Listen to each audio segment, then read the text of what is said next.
Hi, everyone, and welcome to my presentation, Can Self-Managed Care Programs Be Helpful for the Care of Persons with Dementia?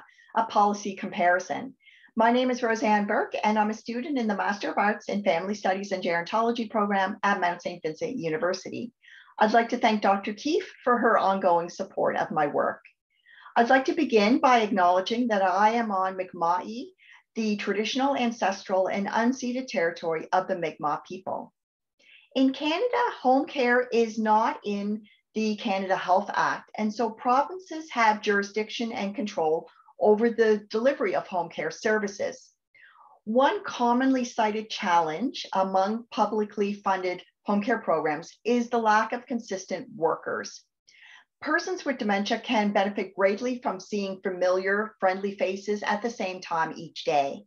So self-managed care programs provide individuals with the funds to directly hire and manage their own home care workers, helping to mitigate this issue of inconsistency. Essentially, it provides greater choice, control, and flexibility over the workers who provide the services. The three programs that were included in my research were British Columbia, Manitoba, and Nova Scotia. And my aim was to analyze these three programs from the perspective of dementia caregivers and in the context of dementia care to see how well they worked for dementia care and if any unintended negative effects were created by the policies. I did my analysis by using a caregiver policy analysis lens, which encompasses caregivers in policies that affect them. And it asks questions such as, does the policy assess caregiver needs? Does the policy educate caregivers on their role? And does the policy provide access to services that caregivers may need?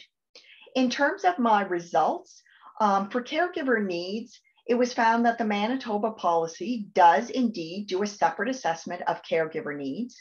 In British Columbia, they use an assessment tool called the MAPLE tool, which can be a strong predictor of caregiver distress. And so in that regard, it provides some insight into caregiver needs. In Nova Scotia, the supportive care program does not do a separate assessment of caregiver needs. The assessment is strictly focused on client needs. In terms of knowledge, skills, and training of caregivers, British Columbia and Manitoba have a number of resources available to help caregivers in the form of print materials, online modules, and one-to-one or peer support groups. In Nova Scotia, no known supports, knowledge or skills training could be identified through the analysis process, and nor was any navigational support identified that is being provided to caregivers. As well, depending on eligibility requirements of the policies, there is potential for the policies to create inequities in terms of access for immigrants, rural caregivers, or people of different socioeconomic backgrounds. So my recommendations were to conduct separate caregiver assessments, to provide referrals to caregivers to the Alzheimer Society of Nova Scotia for information and support, and to help caregivers navigate the complex home care landscape, because it can be very daunting and challenging to know where to go to even get the services that you can use the funding for. So in conclusion, these programs do have tremendous potential to provide the flexibility, control, and choice that is needed for caregivers of persons with dementia and can greatly benefit the caregiving relationship. However, it's critical that these policies assess caregiver needs and provide the ongoing support for the sustainability of the relationship.